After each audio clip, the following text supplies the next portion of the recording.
Hello students, okay so today is the lecture 2 of chapter number 5। ठीक है, last class में हमने chapter number 5 start किया हुआ था और मैंने चैप्टर नंबर 5 का जो फर्स्ट पार्ट था वो कंप्लीट कर दिया था। अब आज हम उसी पार्ट के ऊपर कुछ क्वेश्चन डिस्कस करेंगे जो कि आपकी एक्सरसाइज 5.2 में गिवन है।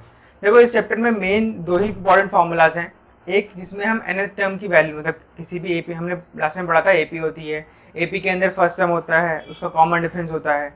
एपी एक इस टाइप की सीक्वेंस होती है जिसमें हमेशा कंसेक्यूटिव टर्म्स, मतलब हर एक टर्म के बीच का जो डिफरेंस होता है, कंसेक्यूटिव टर्म्स के बीच का डिफरेंस वो कांस्टेंट होता है और उसे हम कहते हैं कॉमन डिफरेंस। और जहाँ से वो स्टार्ट होता है उसे हम कहते हैं फर्स्ट टर्म। ठीक है, ये चीज़ें हमने पढ़ी थी लास्ट क्लास में।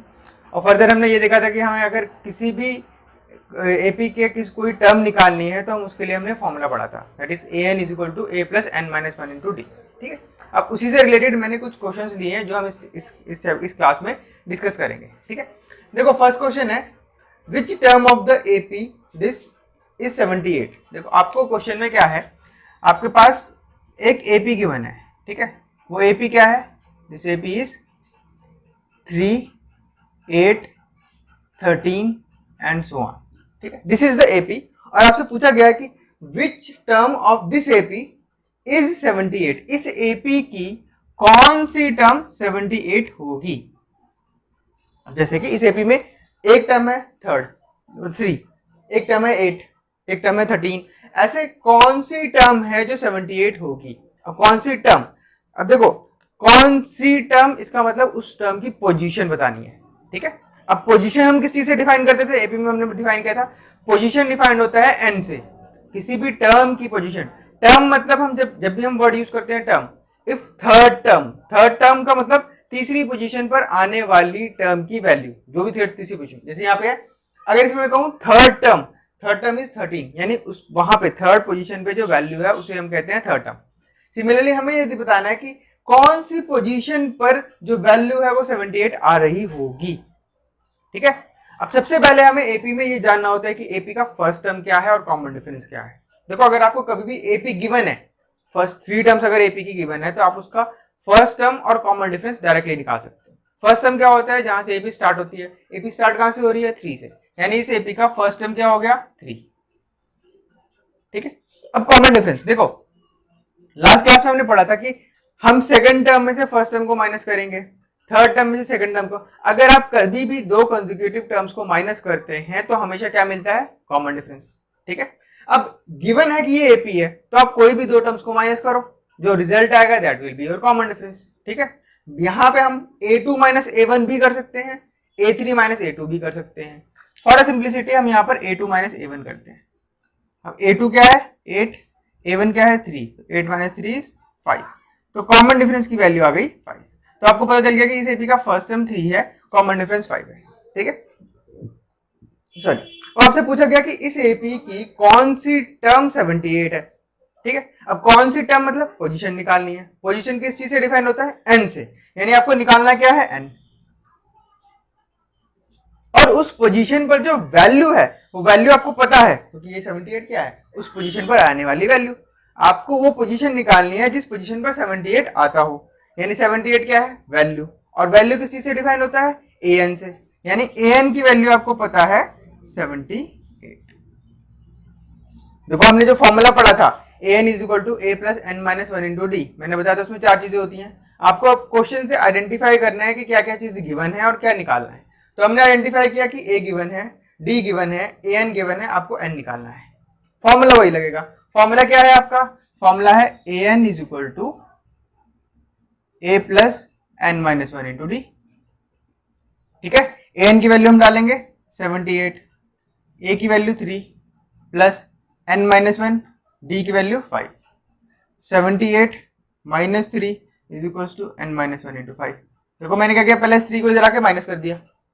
ठीक है, 78 minus 3 is 75 is equal to n minus one into 5। ये 5 इधर आके डिवाइड होगा, तो 75 divided by 5 is equal to n minus one. 75 by 5 is 25, तो 25 is equal to n minus one, minus one इधर आएगा तो n is equal to 25 plus 1, so n is equals to 26. That means the 26th term of this AP will be 78. इस AP की 26वीं term जो है वो 78 होगी। ठीक है, तो यहाँ पे देखो मेन कंफ्यूजन होता है कि n है या an है। n is always position, n जो डिफाइन होता है position, third position, fourth position, और हम यहाँ पे क्या कहते हैं पोजीशन की जगह थर्ड टर्म, यहाँ पे टर्म है ना, और वहां पे उस थर्ड टर्म पे जो वैल्यू आई होगी, जो वहां पे थर्ड टर्म पे पोजीशन पे जो वैल्यू होगी, that is known as an। ठीक है, मेन कंफ्यूजन यहाँ पे होता है। इस तरीके से अब देखो आपने n निकाले, अब देखो इस कैलकुलेशन में कई बार स्टूडेंट्स क्या करते हैं 5n - 5 फिर सॉल्व किया, आप वैसे भी कर सकते हैं, कोई गलत नहीं है, वो भी सही तरीका है। बस ये मेरे को अच्छा लगता है इसलिए मैंने ऐसा किया, ऐसा कोई जरूरी नहीं कि आपको ऐसे ही करना है। हाँ ये है कि इस तरीके से करने के थोड़े से फायदे हैं, थोड़े से फायदे मतलब यहाँ पे कैलकुलेशन थोड़ी सी कम होती है as compare to other one, और यहाँ पे गलती होने का चांस भी कम होता है। बाकी आप वैसे करो ऐसे करो कोई प्रॉब्लम नहीं है, आंसर आपका हमेशा सेम आएगा। ठीक है, चलो अब नेक्स्ट क्वेश्चन डिस्कस करते हैं। Okay, so we are done with question number 1। Now the second question. देखो अब इस क्वेश्चन में क्या था, हमें एक एपी गिवन थी और उस एपी में हमें ये निकालना था कि कौन सी टर्म 78 होगी। ठीक है, कई बार ये आता है कि ये वाली टर्म निकालो। सपोज अगर मैं कहूं what will be the 15th term of this AP, इसी क्वेश्चन में अगर हम कहें तो 15th टर्म निकालनी है, यानी कि A15 निकालना है। अब A15 15th टर्म तो n की वैल्यू 15 होगी, क्योंकि 15 पोजीशन पे आने वाली वैल्यू निकालनी है। n इज 15, A और D निकाल लिया, सीधा फॉर्मूला लगाया। ठीक है, वो मैं डिस्कस नहीं कर रहा हूं। आते हैं नेक्स्ट क्वेश्चन पे। Check whether -150 is a term of AP और नॉट। अब देखो इसमें क्या है, आपके पास एक AP गिवन है। AP क्या है 11 8 5 2 डॉट डॉट डॉट। ठीक है, ये एक AP है। आपको ये चेक करना है। देखो एक होता है कि हम निकालो, अब जब हमने पहले वाले क्वेश्चन में कहा था विच टर्म ऑफ द एपी 78, तो ये मैंडेटरी है कि इस एपी में 78 आता होगा, तभी तो पूछा गया कि कौन सी टर्म 78 है। अब इसमें क्या हुआ, हमें ये चेक करना है, check whether -150 is a term of this AP और नॉट, कि क्या इस एपी में कहीं पे कहीं भी जाके आगे जैसे हम नंबर ऑफ टर्म्स बढ़ाते जाएंगे, क्या कभी इस एपी में -150 आएगा। That means is -150 is a term of this AP और नॉट। हमें पता नहीं है कि ये एपी है कि नहीं। पिछले क्वेश्चन में क्या था, हमें पता था कि 78 इस एपी की टर्म है और हमें बताना था कि वो कौन सी टर्म है। सेकंड क्वेश्चन में क्या है, अब हमें यही नहीं पता कि ये -150 इस एपी में है या नहीं। ठीक है, हमें यही चेक करना है कि ये इस एपी में है या नहीं। अगर है तो आप बताओ कौन सी पोजीशन पे है, मतलब विच term of this AP is this. तो ऐसा भी क्वेश्चन होता है कि पहले तो चेक करो कि क्या -150 इस एपी का टर्म है, अगर है तो बताओ कौन सी पोजीशन पे है। ठीक है, अब इस वाले क्वेश्चन में जब हमें चेक करना है कि कोई भी टर्म किसी एपी में है या नहीं, इसके लिए हम क्या करेंगे। ठीक है, अब इसका एग्जांपल लेते हैं। मान लो हमारे पास एक एपी है 2 4 6 8 10 एंड सो ऑन, ये एक एपी है। अगर मुझे चेक करना है कि कोई भी टर्म कोई भी वैल्यू इस एपी में है या नहीं, तो इसका एक सिंपल सा लॉजिक हम ये यूज करते हैं कि हम पहले अज्यूम कर लेते हैं कि let that term is an that value is a term of AP, मतलब वो जो वैल्यू है वो इस एपी की टर्म है, हमने मान लिया। जब मान लिया तो वो किसी पोजीशन पे आती होगी, हम वो पोजीशन निकालेंगे। अब जब हम वो पोजीशन निकालेंगे, पोजीशन मतलब n की वैल्यू कि किस पोजीशन पे वो वैल्यू आ रही है, तो अगर वो n की वैल्यू कोई सही सही नंबर आ गया, इंटीजर आ गया, मान लो 20 आ गया, तो इसका मतलब हमने ये माना था कि वो टर्म इस एपी में है और उसकी पोजीशन आ गई फटाफट, बिल्कुल करेक्ट पोजीशन आ गई, यानी 20th पोजीशन में वो वैल्यू होगी। इसका मतलब that term is in this AP. ठीक है, लेकिन अगर मान लो इस n की वैल्यू एक इंटीजर नहीं आती, इंटीजर नहीं आती है तो रैशनल नंबर आ गई, तो इसका मतलब क्या हुआ, रैशनल नंबर आने का मतलब ये है, सपोज मान लो ये n की वैल्यू आती 20.5, यानी अब हम ये कह रहे हैं कि हमने एज्यूम किया कि वो टर्म इस एपी में थी और उसकी पोजीशन आ रही है कि वो 20वीं और 21वीं के बीच में होगी। ऐसा तो होता ही नहीं ना, या तो वो 20वीं पोजीशन पे होगा या 21वीं पोजीशन पे होगा, यानी कि ये तभी पॉसिबल है जब वो नंबर जो है इस एपी में ना हो। ठीक है, अभी देखो क्लियर होगा। अब हम क्या कर रहे हैं, ये हमारे पास एपी है, हमें ये चेक करना है कि is -150 is the term of this AP और नॉट। ठीक है, तो हम पहले करते हैं let -150 is a term of this AP. हमने मान लिया कि ये -150 जो है इस एपी की कोई टर्म है। ठीक है, अब हम इस वही -150 टर्म है तो हम इसकी पोजीशन निकालते हैं कि किस पोजीशन पे है -150। उसके लिए हम पहले इस एपी का फर्स्ट टर्म निकाल रहे हैं, तो first term of this AP is 11, क्योंकि फर्स्ट टर्म जहां से स्टार्ट हो रहा है। कॉमन डिफरेंस जो निकालेंगे वो क्या आएगा, 8 - 11, दैट विल बी -3। तो कॉमन डिफरेंस आ गया -3, फर्स्ट टर्म आ गया 11। ठीक है, अब ये जो -150 क्या है, किसी एक पोजीशन पर आने वाली वैल्यू, यानी an की वैल्यू क्या है -150, और हमें निकालना क्या है n, हम n निकालते हैं। ठीक है, ये हो जाएगा an is equal to a plus n minus 1 into d. an is -150, a is 11, d is -3। ये -11 इधर जाएगा तो -150 -11 is equal to n minus 1 into -3, तो -161 is equal to n minus 1 into -3। So n minus 1 is equal to -161 divide by -3। क्या 161 3 से कटेगा? नहीं कटेगा, डेसिमल नंबर आएगा। चलो निकाल लेते हैं। So it will be 3 5 15, 3 3 9, 53.99 n minus 1, so n is equal to 54.9 something. ठीक है, अब देखो कल करते हैं सर 54.9 है,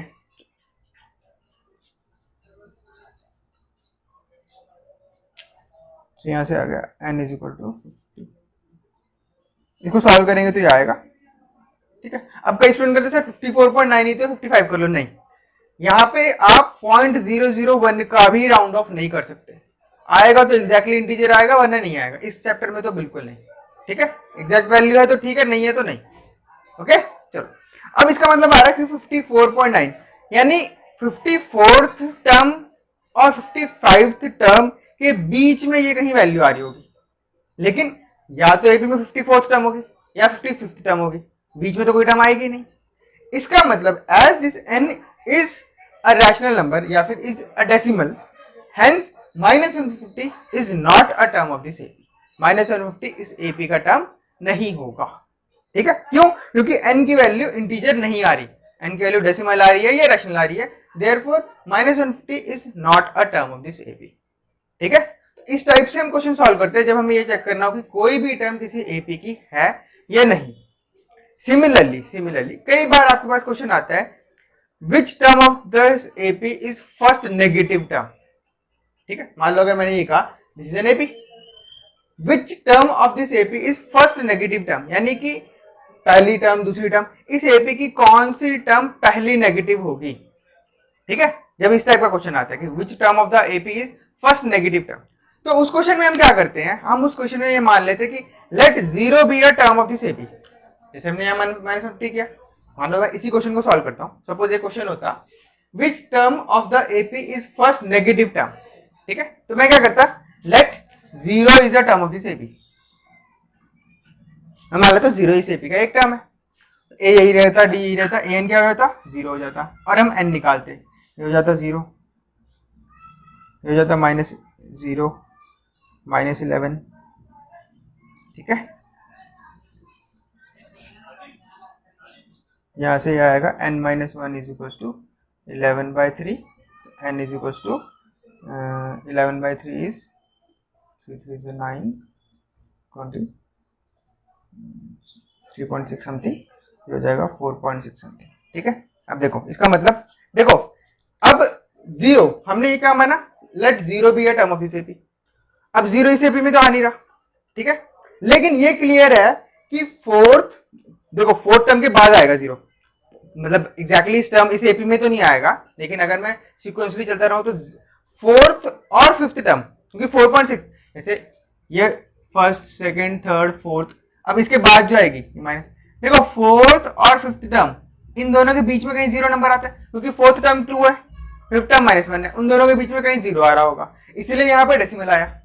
तो इस टाइप के क्वेश्चन में हम मानते हैं 0 is a term of this AP, since n is equal to 4.6, therefore the first negative term of this AP is fifth term, क्योंकि फोर्थ टर्म तक तो पॉजिटिव है, 4.6 पे 0 आएगा और इसके बाद जो भी टर्म आएगी वो नेगेटिव आएगी।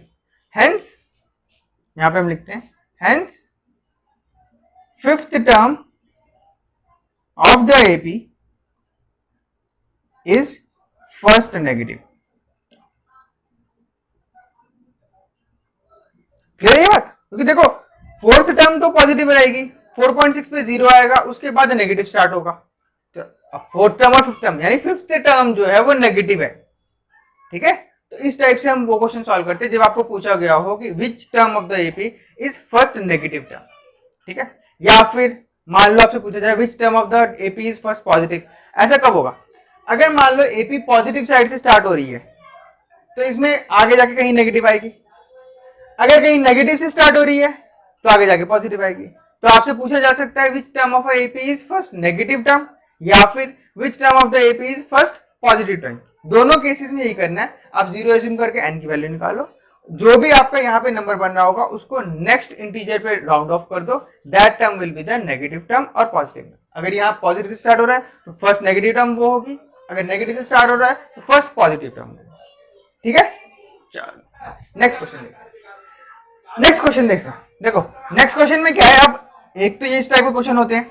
अब इसमें कई बार क्या होता है, आपको क्वेश्चंस में दिया होता है कि third term exceed the fourth term by this 17 term, जहां पे एक्सीड वाली वैल्यूज आती है। तो उसके लिए हमने यहाँ पे देखो थर्ड क्वेश्चन लिया। ठीक, थर्ड क्वेश्चन कहता है find 31st term of an AP. अब देखो ये एक्सीड वाला नहीं है, सॉरी, इसमें ये जो है ये आपका चैप्टर नंबर 3 को यूज करने वाला क्वेश्चन है। Find 31st term of an AP. एक एपी है, उसका हमें 31st टर्म निकालना है। अब 31st टर्म मतलब A31, क्योंकि हम फर्स्ट टर्म को A1 से रिप्रेजेंट करते हैं, A2, A3, A4 जो भी टर्म। तो 31st टर्म क्या होगी? A31, और A31 निकालने के लिए n की वैल्यू 31 रखनी है। ठीक है, find 31st term of an AP whose 11th term is 38। अब उस एपी का 11th टर्म 38 है, यानी कि A11 is 38 and 16th term is 73, और 16th टर्म जो है 73 है। देखो अब हमें एपी का ना फर्स्ट टर्म पता है ना कॉमन डिफरेंस पता है, बस हमें ये पता है कि उसकी 11th टर्म 38 है, 16th टर्म 73 है। और अगर आपको एक एपी की कोई भी रैंडमली कोई भी दो टर्म्स पता है तो आप उस एपी के बारे में सारी जानकारी निकाल सकते हो। कैसे देखते हैं। हमें पता है कि एपी का 11th टर्म 38 है, 16th टर्म 73 है। ठीक है, हम मान लेते हैं कि इस एपी का फर्स्ट टर्म ए है, कॉमन डिफरेंस डी है, जो हमें नहीं पता। ठीक है, let A and D be the first term and common difference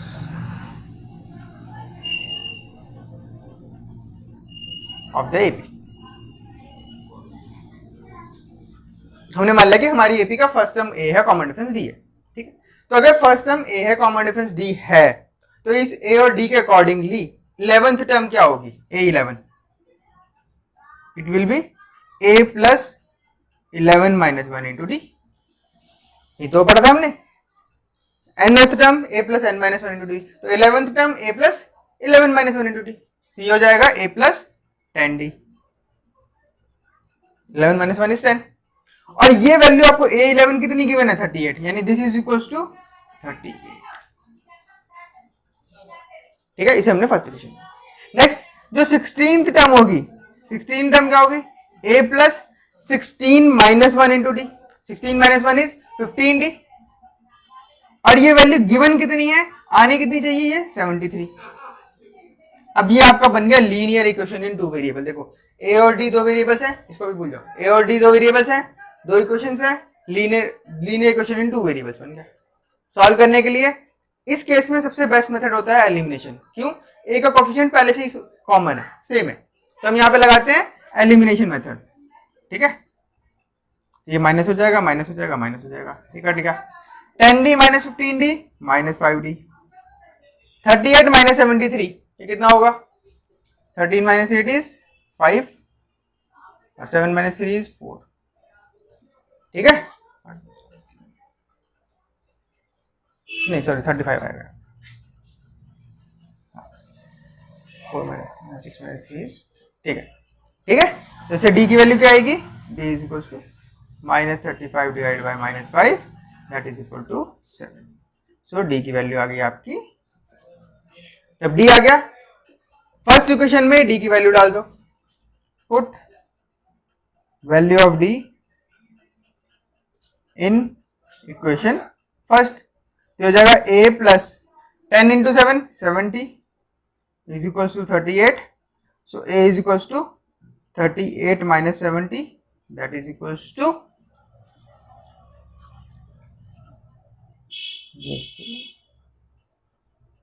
minus 32।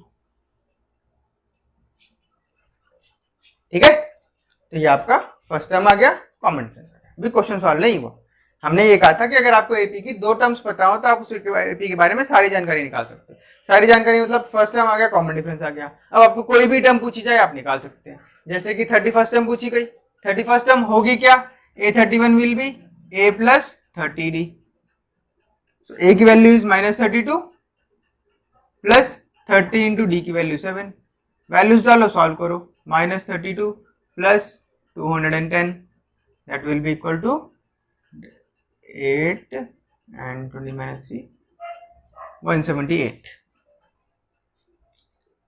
ठीक है, सो 831 इज A31 इज 178। तो इस टाइप से हम वो क्वेश्चन सॉल्व करते हैं जब आपको एक एपी में कोई भी दो टर्म पता हो। देखो any two terms of the AP, अगर आपको दो टर्म्स पता हो तो फर्स्ट टर्म जो पहली टर्म गिवन होगी, मान लो यहाँ पे a9 गिवन होता, a9 is equal to a plus 8d value रखते, a24 गिवन होता, a plus 23d is equal to value रखते, दो इक्वेशंस बन गई, दोनों का एलिमिनेशन सॉल्व किया, एक d की वैल्यू आ जाएगी, फिर a की वैल्यू निकाल लो, a और d आ गया, जो पूछा हो वो निकाल लो, 31st टर्म पूछा है वो निकाल लो, 18th टर्म पूछा है वो निकाल लो, 11th टर्म पूछा है, जो टर्म पूछी है आप निकाल सकते हो। ठीक है, तो एक इस टाइप के क्वेश्चन होते हैं जिसमें आपको एक एपी की दो टर्म्स गिवन होती है। ठीक है, कई बार क्या होता है कि एक टर्म गिवन होती है और उसके अलावा एक कंडीशन होती है, वो भी अभी क्वेश्चन आएगा, वो भी हम देखेंगे। ठीक है, तो देखो पहला क्वेश्चन क्या था, पहले क्वेश्चन में आपको एपी का फर्स्ट टर्म कॉमन डिफरेंस पता हो, ठीक है, और ये पूछा हो कि इस एपी की ये टर्म कौन सी होगी, पोजीशन पूछी हो। ठीक है, कई बार होता है आपको पोजीशन मतलब फिफ्थ टर्म, देखो फिफ्थ टर्म पूछी हो तो सीधा n की वैल्यू 5 डालो, a5 निकालना है, तो वो मैंने क्वेश्चन डिस्कस नहीं किया। एक आता है क्वेश्चन आपके पास फर्स्ट नेगेटिव टर्म पूछा हो, या फिर ये टर्म इस एपी में है या नहीं पूछा हो। ठीक है, दोनों के लिए सेम प्रोसेस अप्लाई होता है। नेक्स्ट हमने देखा अगर आपको एक एपी में दो टर्म्स पता हो तो क्वेश्चन कैसे सॉल्व करना है। ठीक है, अब आते हैं नेक्स्ट पे। The 17th term of an AP exceeds its 10th term by 7। अब देखो इस एक स्टेटमेंट से ही आपको क्वेश्चन के बारे में काफी चीज पता चल जाती है। मैंने कहा था ना एक्सीड वाले क्वेश्चन भी आते हैं कई बार। अब क्वेश्चन ये कह रहा है 17th टर्म, सॉरी हाँ, the 17th term of an AP इसलिए आता है क्योंकि एक पीछे की तरफ से डिफरेंस बच जाता है। तो नॉर्मली हम मतलब इसी चीज को सॉर्ट आउट करने के लिए हम क्या करते हैं, मान लो आपको second term from the last निकालना है, तो जितने भी टोटल नंबर ऑफ टर्म्स हैं पहले तो उसमें 1 ऐड करो, सिर्फ हमेशा 1 ही ऐड करना है, 1 ऐड करो और फिर जो टर्म निकालनी है उसको माइनस कर दो। मतलब टोटल टर्म्स 6 थी, पहले 6 में 1 ऐड कर लो, 7 हो गया। अब यहां पे अगर मैं 7 माइनस 2 करूं then the logic is correct.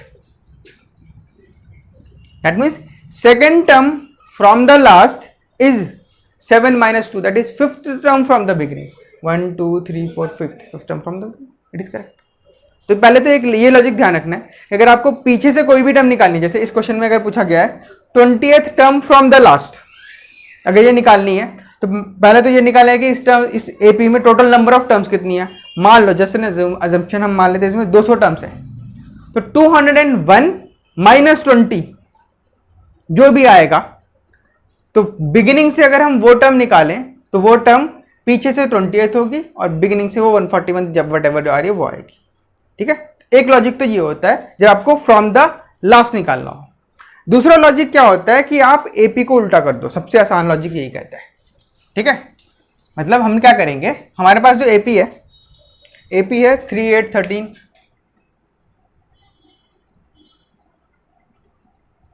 Up to 253। अब अगर मुझे पीछे से 20th टर्म निकालना है ना, मैं इस एपी को उल्टा पढ़ लेता हूँ। मतलब मैं कह रहा हूँ 253 देन कोई टर्म आएगी और फिर 13 8 एंड 3 ये एपी है। अब इस डायरेक्शन से 20th टर्म यही तो निकालनी है, क्योंकि इस एपी के लिए जो इधर से 20th टर्म होगी वो इस एपी के लिए पीछे से 20th टर्म होगी, सेम वन एंड सेम। तो आसान तरीका क्या है, एपी को उल्टा कर दो, लेकिन जब उल्टा करेंगे तो काफ़ी चीज़ें चेंज होंगी, कॉमन डिफरेंस भी तो पता चलना चाहिए। तब हमें इस एपी का 28 टर्म निकालना है। अगर हमें इस एपी का पीछे से 28 निकालना है, उस एपी का आगे से 28 निकाल दो, ठीक है। अब इसको निकालने के लिए देखो, इस एपी में फर्स्ट टर्म इज 253। अब कॉमन डिफरेंस क्या होगा, कॉमन डिफरेंस कैसे निकाले भाई, हम तो हमेशा सेकंड में से माइनस करते हैं, सेकंड में से फर्स्ट माइनस करते थे, लेकिन ऐसा तो जरूरी नहीं है ना। आप किसी भी टर्म में से उससे पहले वाली टर्म को माइनस करो, कॉमन डिफरेंस मिल जाएगा। तो भाई ये इस एपी का टर्म है, इससे पहले वाली ये है, इसमें से इसको माइनस कर दो। यानी कि अगर मैं 8 में से 13 को माइनस करूं तो कॉमन डिफरेंस आ जाएगा इस एपी का, तो it comes out to be -5। So A is 253, common difference is -5। Find A20, जो भी ये A20 की वैल्यू आएगी that will be the 20th term from the last for this AP, and for this AP that will be the 20th term from the beginning. Normally AP में हम हमेशा beginning से ही counting करते हैं, लेकिन अगर मान लो आपको लास्ट से काउंटिंग करनी है, आप एपी को रिवर्स करो। जब रिवर्स कर लोगे तो इस एपी के लिए फर्स्ट टर्म निकाल लो, कॉमन डिफरेंस निकाल लो, जो आएगा उसके हिसाब से जो इसकी 20th टर्म होगी आगे से, वो इस एपी की 20th टर्म होगी पीछे से, ठीक है। अब ये डिफरेंस हमने ऐसे निकाला। जब हम एक एपी को रिवर्स करते हैं तो कॉमन डिफरेंस का सिर्फ और सिर्फ साइन चेंज होता है। जैसे अगर आप इस एपी का कॉमन डिफरेंस निकालो तो इट विल बी 5, 8 - 3 5। तो जब हमने एपी को रिवर्स किया तो कॉमन डिफरेंस का साइन चेंज होता है, यहाँ पर -5 आया। तो आप ये भी लॉजिक लगा सकते हो, इस एपी का कॉमन डिफरेंस 5 है, तो जब हम इसको रिवर्स करेंगे तो कॉमन डिफरेंस -5 हो जाएगा, और उसके बाद आप 20 टर्म निकालें और आपका क्वेश्चन सॉल्व हो जाएगा, ठीक है। तो इस टाइप से हम इस चैप्टर के जो फर्स्ट पार्ट है, जिसमें हमें नंबर ऑफ टर्म्स या nth टर्म इस टाइप के क्वेश्चन होते हैं, उन्हें सॉल्व किया जाता है, ठीक है। नेक्स्ट क्लास में हम इस एपी के सम ऑफ टर्म्स का बात करेंगे। अब सम ऑफ टर्म्स मतलब मान लो मेरे पास एक एपी है, सपोज ये वाली। अब मैंने कहा कि इस एपी की इतनी टर्म्स का सम निकालो, तो सभी टर्म्स का सम कैसे निकाला जाए, उस चीज़ के बारे में हम नेक्स्ट क्लास में डिस्कस करेंगे, ठीक है। चलो, okay, thank you. Exceeds its 10th term by 7। एक एपी की जो 17th टर्म है वो 10वीं टर्म से 7 ज़्यादा है, यानी 17th टर्म जितनी भी होगी वो 10वीं टर्म से 7 ज़्यादा है, ठीक है। तो इसको आप दो तरीके से इंटरप्रेट कर सकते हो। जो एपी की 17th टर्म है ये 10th टर्म से 7 ज़्यादा है, तो यानी this is equal to 10th term plus 7, क्योंकि जो 17 टर्म है वो 10वीं टर्म से 7 ज़्यादा है, 7 ज़्यादा है, तो 10वीं में अगर 7 ऐड कर दोगे तो 17 टर्म बन जाएगी। या आप ऐसे समझ सकते हो 17th टर्म 10th टर्म से 7 ज़्यादा है, तो यानी जब 17th टर्म में से 10th टर्म माइनस करोगे तो 7 आएगा। दोनों एक ही बात है, चाहे आप ऐसे लिखो चाहे जो मैंने पहले लिखा था वो लिखो, ठीक है। फॉर अ सिंप्लिसिटी मैं ये लिखता हूँ, थोड़ा आसान हो जाएगा, बाकी आप चाहे वैसे भी करके करोगे बात वही आएगी। तो 17th term of an AP exceeds its 10th term by 7। 17th term 10वीं टर्म से 7 ज़्यादा है। पूछा क्या गया, find the common difference. Common difference निकालना है, बहुत छोटा सा क्वेश्चन। मान लेते हैं एपी का फर्स्ट टर्म ए है, कॉमन डिफरेंस डी है। Let A and D be first term and common difference, ठीक है। मैं पूरा नहीं लिख रहा हूँ, भाई लिख लेगा, ठीक है। तो 17th टर्म क्या होगी, A17 will be A plus 16D। देखो A plus 17 minus 1 into D करेंगे, 17 माइनस 1 इज 16, तो मैंने डायरेक्टली लिख दिया। सिमिलरली 10th टर्म क्या होगी, A प्लस 9D। दोनों वैल्यूज वहाँ डालते हैं। 17th term A plus 16D minus 10th term A plus 9D is equal to 7। Minus करते हैं, सिंपल। ब्रैकेट ओपन करो, A plus 16D minus A minus 9D is to 7, plus A minus A cut गया, 16 minus 9 is 7D is equal to 7, D is equal to 1। Simple, common difference निकालना था आगे।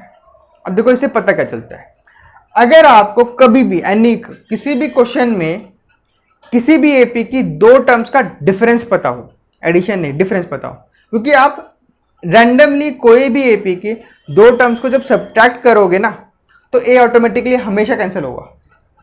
क्योंकि suppose मान लो मैं ये कहता हूँ कि किसी एपी का रैंडमली सपोज 31st टर्म लिया मैंने, 31st टर्म क्या होगा a प्लस 30d।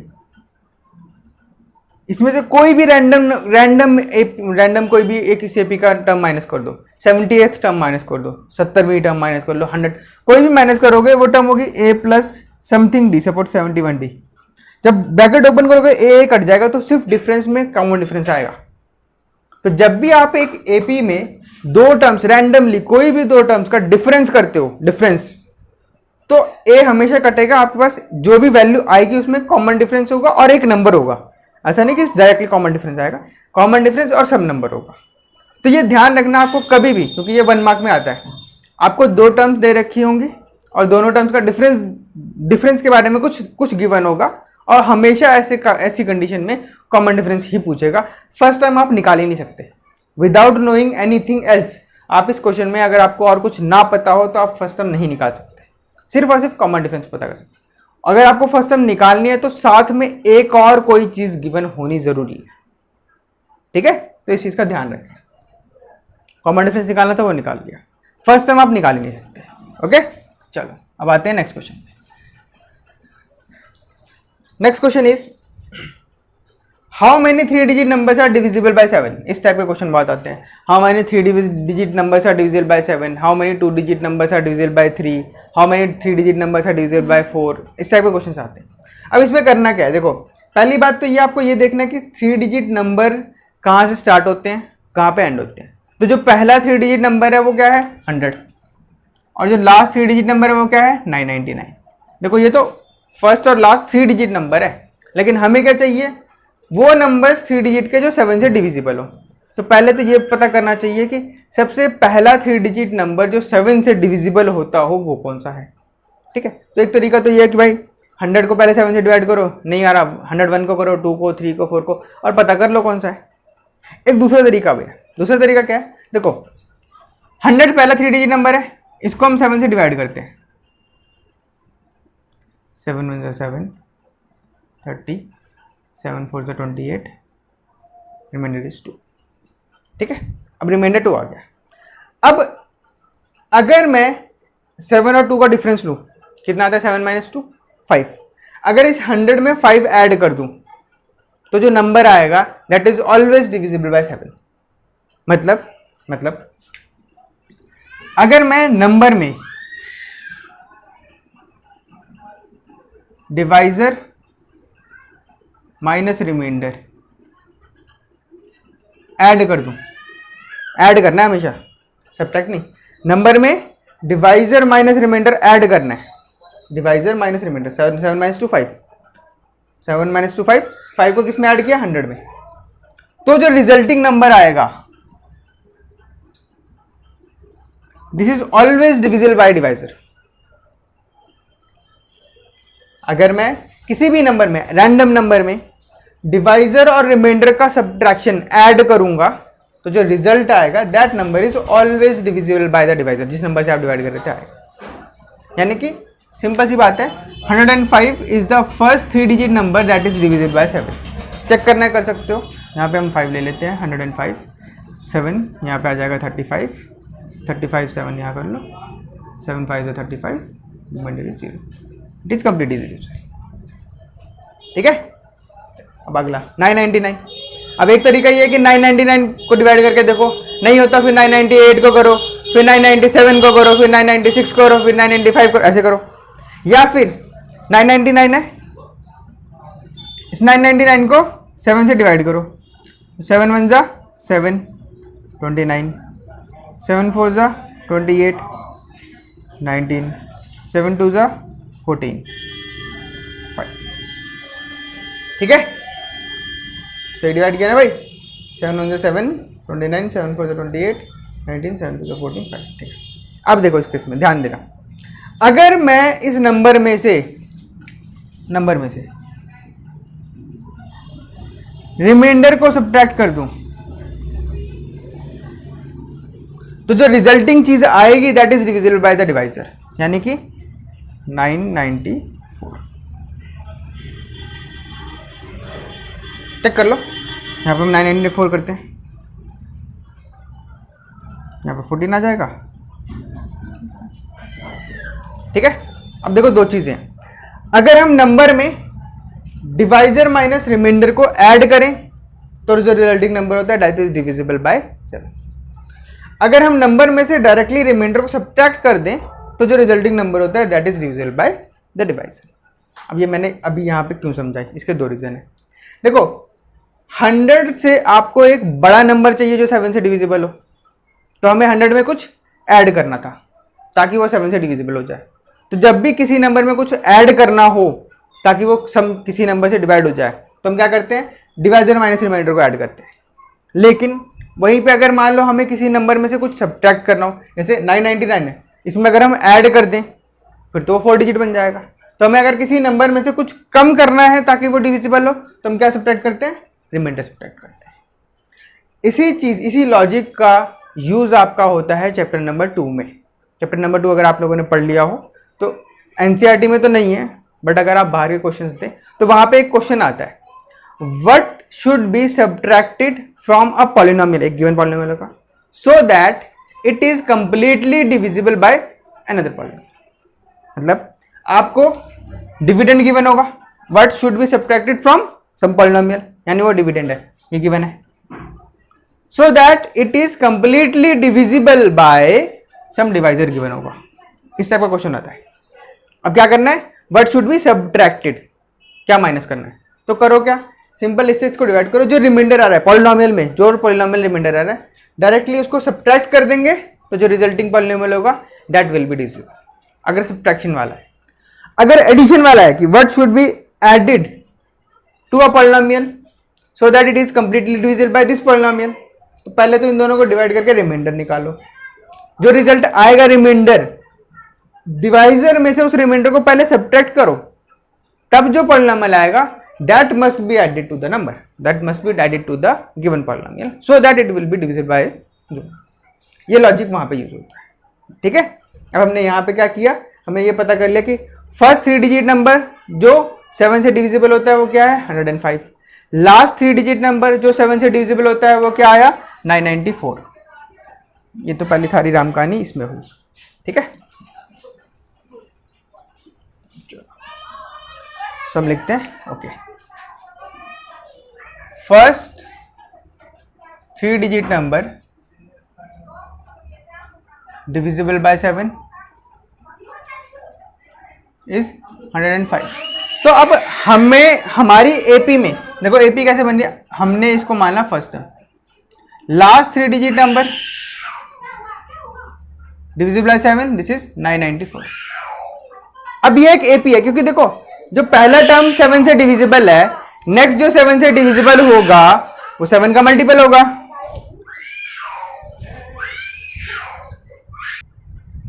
ओके, तो लास्ट 3 डिजिट नंबर जो 7 से डिविजिबल है दैट इज 994। अब देखो जो सब्सिक्वेंट होंगे, जैसे 105 पहला 3 डिजिट नंबर है जो 7 से डिविजिबल है, नेक्स्ट क्या होगा 105 प्लस 7, ठीक है, दैट इज 112। 112 7 से डिविजिबल होगा, तो सब्सिक्वेंटली हर एक नंबर जो 7 के डिफरेंस के बाद होगा सारे ही नंबर 7 से डिविजिबल होंगे आफ्टर 105, ठीक है। तो हम ये एक एपी डिफाइन करते हैं, जिस एपी में फर्स्ट टर्म क्या है 105, कॉमन डिफरेंस क्या है 7, और जो लास्ट टर्म है दिस an दिस इज 994। अब देखो हम लास्ट टर्म और nth टर्म में क्या फर्क है, देखो लास्ट टर्म हम तब कहते हैं जब एपी खत्म हो गया, अब उसके आगे बढ़ ही नहीं सकती, ठीक, और nth टर्म मतलब उस एपी के कोई भी बीच में कोई भी टर्म, ठीक है। नॉर्मली एपी में कोई भी लास्ट टर्म नहीं होती क्योंकि एपी कभी भी एंड नहीं होती, वो आगे कंटिन्यूसली मूव करती रहती है। लेकिन जस्ट लाइक लाइन और लाइन सेगमेंट होता है, line is always extending, line segment में एंड पॉइंट्स डिफाइन कर देते हैं। तो अगर हम किसी एपी में एंड पॉइंट्स डिफाइन कर दें, first term last term define कर दें, तो उस एपी में हम कहते हैं इतनी टर्म से आगे बढ़ेगी नहीं। सेम केस इसमें है, हमने 3 डिजिट नंबर से बाउंडेशन लगा दी, तो first 3 digit number 105, last 3 digit number 994, और हर बार डिफरेंस कितना है 7 का। तो यानी it is an AP with first term 105, common difference 7, और जो लास्ट टर्म जो टर्म हमें निकालनी है, क्योंकि हमें ये निकालना है कि टोटल टर्म्स कितनी है। तो अगर हम मान लें कि जो लास्ट टर्म है दैट इज nth टर्म 994, तो इस nth टर्म जो nth पोजीशन आएगी, जो पोजीशन आएगी उस पोजीशन में जो टर्म होगी उतनी ही टर्म्स उस एपी में है, ठीक है। तो हम क्या करते हैं, हम कहते हैं nth टर्म इज 994 और n की वैल्यू निकालते हैं। क्योंकि ये जो n की वैल्यू आएगी इट विल डिफाइन कि how many terms are there between 105 and 994, और जितनी भी टर्म्स होंगी whole of those numbers will be divisible by 7। ठीक है, तो हम क्या करेंगे, an की वैल्यू 994 है तो an is equal to a plus n minus 1 into D. So an is 994, a is 105 plus n minus 1 into 7। ठीक है, 105 को इधर माइनस कर दो तो 994 minus 105 is equals to n minus 1 into 7। 14 में से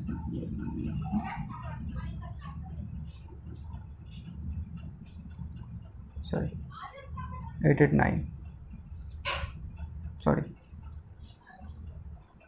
14 minus 5 is 9,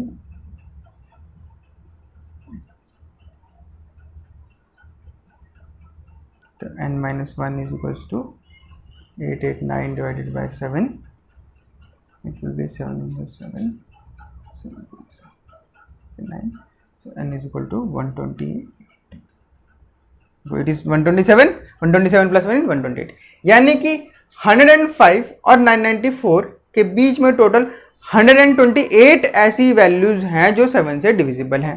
so therefore the number of 3 digit numbers divisible by 7 are 128।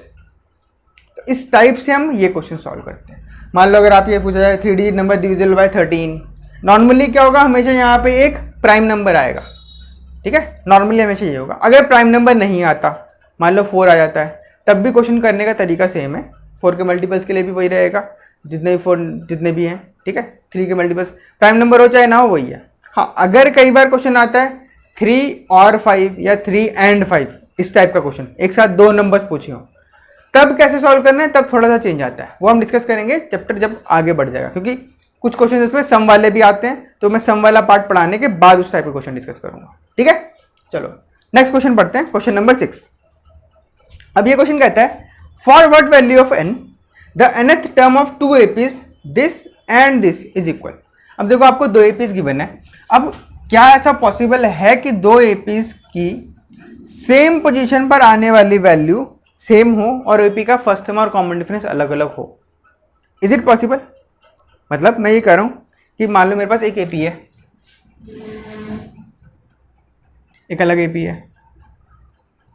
अब यही से AP का 5th टर्म है, यही से AP का 5th टर्म है। ठीक है, मैं अभी रैंडम अभी मैं नंबर्स नहीं लिख रहा हूं। दोनों AP का ये 5th टर्म है, ठीक, और दोनों AP की ये वैल्यू सेम हो, लेकिन फर्स्ट टर्म और कॉमन डिफरेंस अलग अलग हो। क्या ऐसा हो सकता है? ऐसा पॉसिबल है। ठीक है, वही इस क्वेश्चन में पूछा गया है। 2 APs हैं, एक ये है, एक AP ये है। दोनों APs का फर्स्ट टर्म अलग है, कॉमन डिफरेंस अलग है, और ये कह रहा है for what value of n, ऐसी कौन सी n की वैल्यू है जिस वैल्यू के लिए the nth term of 2 APs is same. यानी इस AP की जो nth टर्म पे, मान लो सपोज n की, मतलब इस AP की जो 10th पोजीशन पे वैल्यू है और इस AP की जो 10th पोजीशन पे वैल्यू है, दोनों सेम आती हो। ऐसी कौन सी n की वैल्यू, मतलब ऐसी कौन सी पोजीशन है कि जिस पोजीशन पर आने वाली वैल्यू इस AP के लिए और इस AP के लिए सेम है। ठीक है, तो हम इसको कैसे सॉल्व करें? सिंपल सा लॉजिक है भाई, इस AP के लिए जो पोजीशन होगी वही पोजीशन इस AP के लिए भी है। तो पहले तो हम इस AP को देखते हैं। फॉर AP1, फर्स्ट AP के लिए जो फर्स्ट टर्म है वो क्या है? First term is 63 and common difference is 65 minus 63 that is 2। ठीक है, मैं डायरेक्टली लिख रहा हूं। First term is 63, common difference is 65 minus 63 that is 2। For second AP, मतलब AP2 के लिए जो फर्स्ट टर्म है that is 3 and common difference is 10 minus 3 that is 7। तो 2 AP अलग अलग है। एक AP का फर्स्ट टर्म 63 है, कॉमन डिफरेंस 2 है। दूसरी AP का फर्स्ट टर्म 3 है, कॉमन डिफरेंस 7 है। अब हम ये कह रहे हैं कि जो फर्स्ट AP है उसका nth टर्म, फर्स्ट AP का nth टर्म क्या होगा? That is an is equal to a plus n minus 1 into D. This is for first AP। यहाँ पे हम, ठीक है, it will be 63 plus n minus 1 into. ठीक है, ठीक है। For second AP the nth term will be a2 plus n minus one into D two, it will be 3 plus n minus one into 7। ये first AP के लिए है, ये second AP के लिए, दोनों के लिए मैंने n टर्म निकाल लिया। और क्वेश्चन के अकॉर्डिंगली इसका जो n टर्म मतलब सेम वैल्यू ऑफ n के लिए जो इसकी टर्म है और सेम वैल्यू ऑफ n के लिए जो इसकी टर्म है, दोनों बराबर आनी चाहिए। यानी कि 63 plus n minus one into D two must be equal to 3 plus n minus one into 7।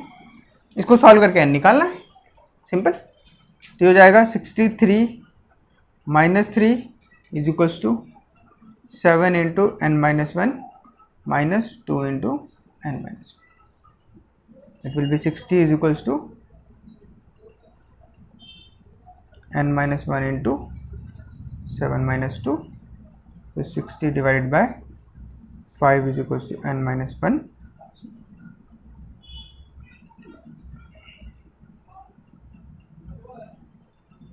And is 13.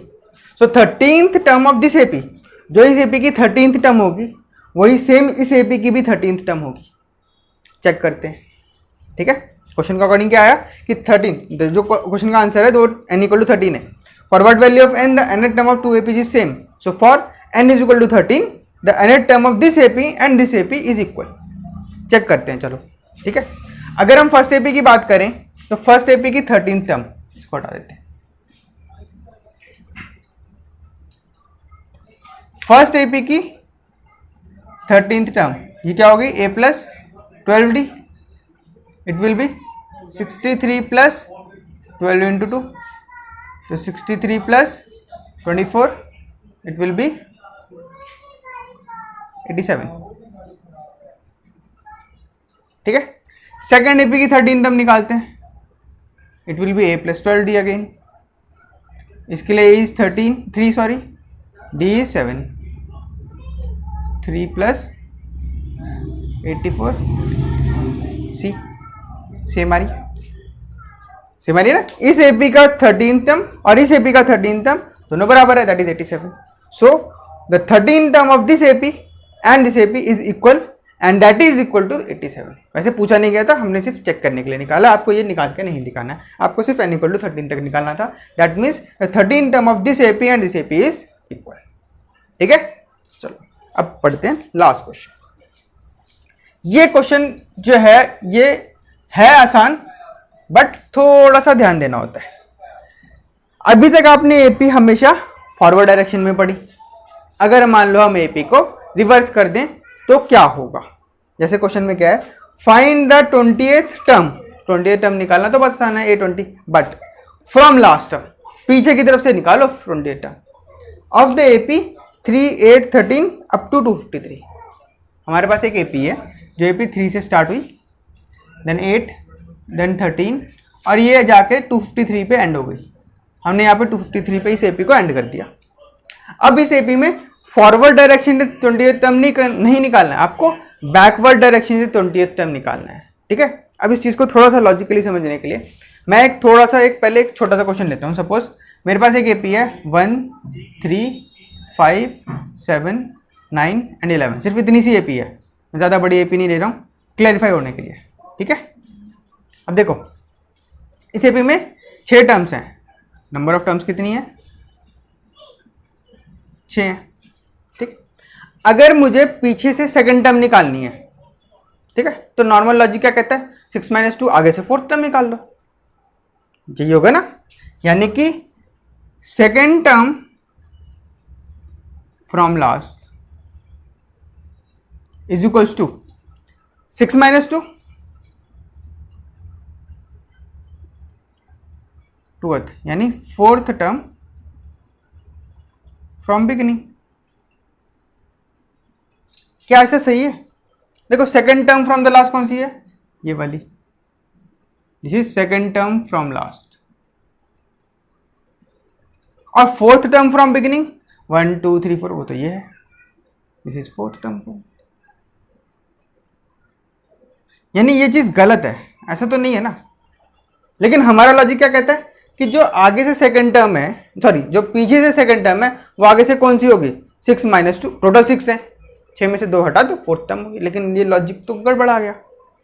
ऐसा क्यों होता है? ऐसा इसीलिए होता है कि जो पोजीशन है वो हमेशा एक ज़्यादा से काउंट होती है, ठीक है। ये एक स्टैंडर्ड लॉजिक है कि जब आप पोजीशंस काउंट करते हैं तो वो पोजीशन हमेशा जब आप उल्टी डायरेक्शन से लेकर आएंगे तो वो 1 ज़्यादा होगी। जैसे फॉर एग्जांपल अगर मैं ये कहूँ इस एपी का 5th टर्म कौन सा है आगे से, 1 2 3 4 5 ये है, टोटल कितनी टर्म्स है 6, और 6th टर्म कौन सा है 11, ठीक है। अब देखो 6th term from the beginning और 1st term from the last दोनों सेम है, लेकिन डिफरेंस करोगे क्या आएगा 5। तो ये